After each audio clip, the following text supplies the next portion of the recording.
Bismillahirrohmanirrohim. Assalamualaikum warahmatullahi wabarakatuh. Hai semuanya, apa kabar? Semoga sehat dan tetap semangat ya.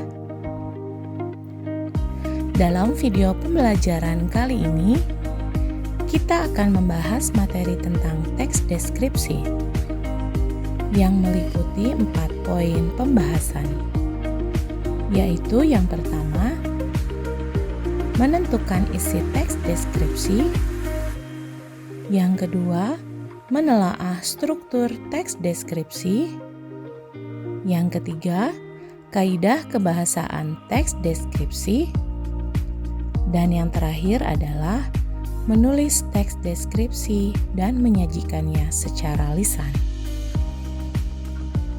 Anak-anak yang ibu sayangi dan banggakan, sebelum kita memulai pembelajaran kali ini, marilah kita berdoa terlebih dahulu.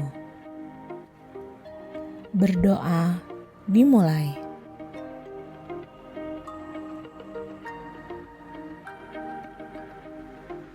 Berdoa selesai.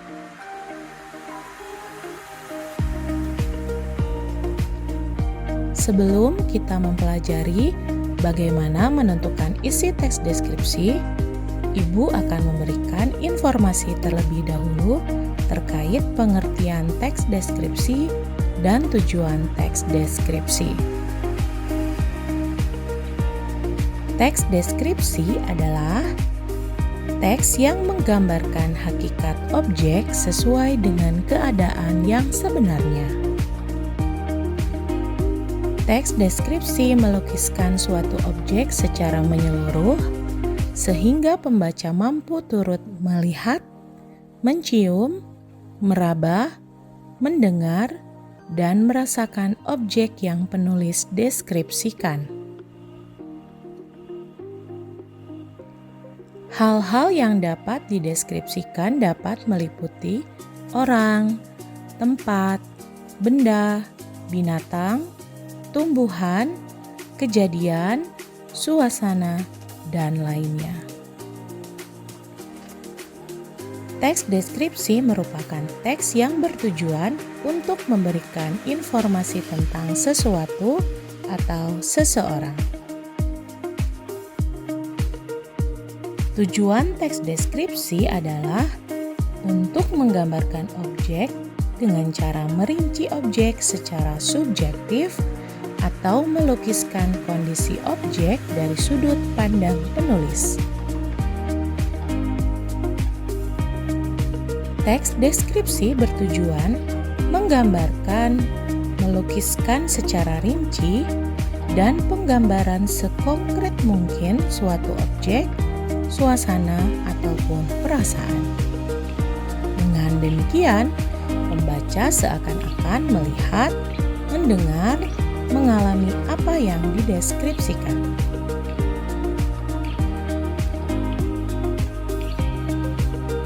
Setelah kalian memahami pengertian teks deskripsi dan tujuan teks deskripsi, pembahasan selanjutnya yaitu materi tentang menentukan isi teks deskripsi. Ada beberapa cara bagaimana menentukan isi teks deskripsi, yaitu dengan menjawab beberapa pertanyaan seperti 1. Teks deskripsi itu membicarakan tentang apa? 2. Apa saja yang dijelaskan penulis pada awal, inti, dan akhir teks deskripsi? Dan yang ketiga, apa tujuan penulis menampilkan teks deskripsi tersebut? Setelah kita mempelajari bagaimana menentukan isi teks deskripsi, kita akan membahas materi selanjutnya, yaitu struktur teks tanggapan deskripsi. Struktur teks tanggapan deskripsi mencakup 1. Identifikasi atau gambaran umum.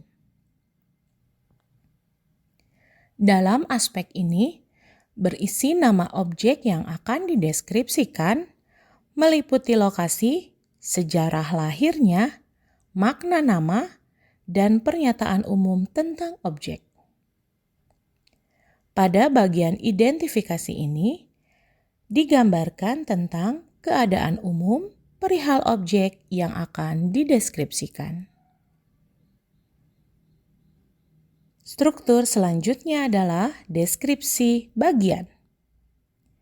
Pada bagian ini, dideskripsikan seluk-beluk objek itu secara rinci, konkret, dan menyeluruh sehingga pembaca dapat seolah-olah melihat, mendengar, meraba, dan merasakan objek yang dideskripsikan. Perincian dapat berisi hal yang dilihat, misalnya bagian-bagian, komposisi warna, atau kesan penulis terhadap objek. Perincian juga dapat berisi hal yang didengar, misalnya jenis suara yang didengar dan perbandingannya dengan suara lain yang penulis dengar.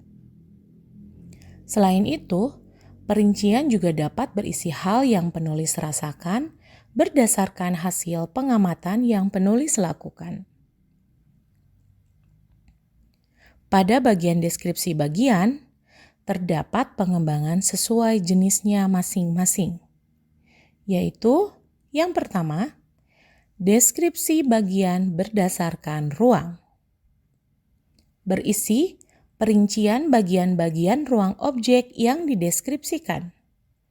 Misalnya, penulis mendeskripsikan bagian pintu masuk, bagian tengah, dan bagian belakang. Perincian ruang juga dapat dilakukan dengan menyebut nama ruang-ruang dan cirinya.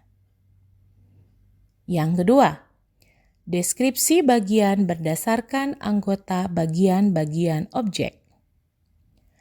Berisi perincian bagian-bagian yang dideskripsikan.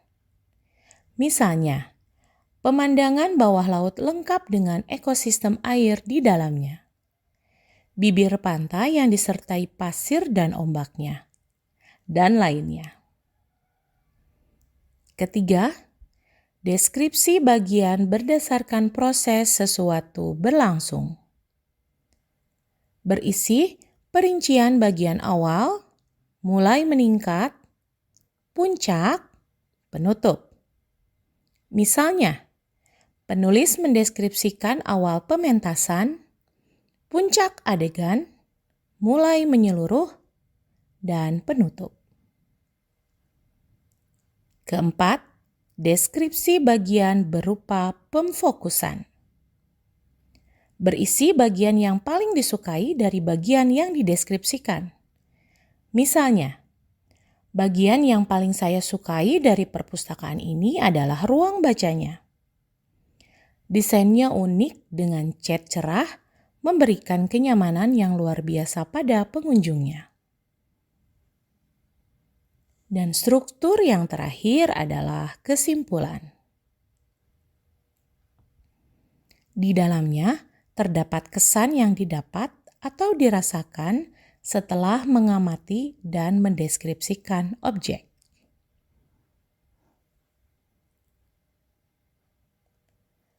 Pada pembahasan sebelumnya, kita sudah mempelajari struktur teks tanggapan deskripsi. Untuk pembahasan selanjutnya, sekaligus pembahasan terakhir pada pertemuan kali ini, kita akan mempelajari materi kaidah penggunaan bahasa dalam teks deskripsi dan langkah-langkah dalam menyusun teks deskripsi. Kaidah penggunaan bahasa dalam teks deskripsi adalah sebagai berikut. Yang pertama, menggunakan kata-kata khusus. Yang dimaksud dengan kata khusus adalah kata yang memiliki ruang lingkup dan cakupan yang sempit. Yang kedua, menggunakan kalimat rincian. Kalimat yang dimaksud berupa suatu pernyataan penjelas untuk pernyataan sebelumnya yang dianggap masih umum. Yang ketiga, menggunakan kata-kata bersinonim. Kata-kata yang dimaksud berfungsi untuk menggunakan kesan atau memberikan emosi yang lebih kuat. Yang keempat, menggunakan majas perbandingan untuk melukiskan secara konkret. Contohnya, pasir pantai lembut seperti bedak bayi. Hamparan laut biru Toska seperti permadani indah yang terbentang luas. Angin pantai dengan lembut mengelus wajah kita. Yang kelima, menggunakan kesan-kesan panca indera.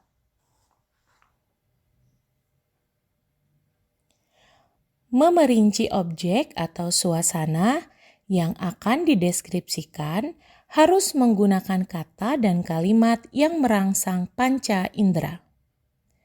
Kalimat-kalimat dalam deskripsi menggunakan tanggapan dari suatu indera tertentu. Misalnya dari pendengaran, penglihatan, rabaan. Dan yang terakhir adalah menggunakan kata ganti orang, binatang, atau benda tertentu. Contohnya, kucingku,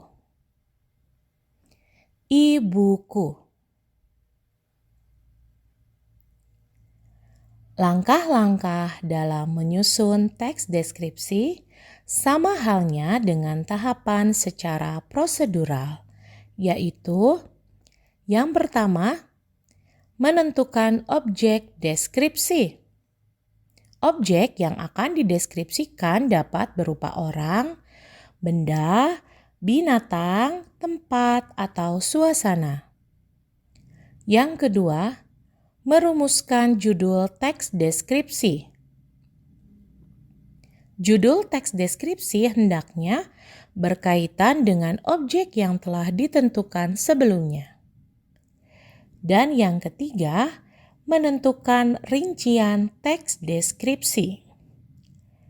Rincian teks deskripsi meliputi identitas objek, deskripsi bagian objek, dan kesan terhadap objek. Alhamdulillahirabbil alamin, pembelajaran kali ini tentang materi teks deskripsi telah selesai. Mudah-mudahan dapat dipahami dan bermanfaat. Mohon maaf jika ada kekurangan maupun kesalahan selama video ini dibuat. Saya akhiri. Wassalamualaikum warahmatullahi wabarakatuh. Sampai berjumpa kembali di kesempatan berikutnya.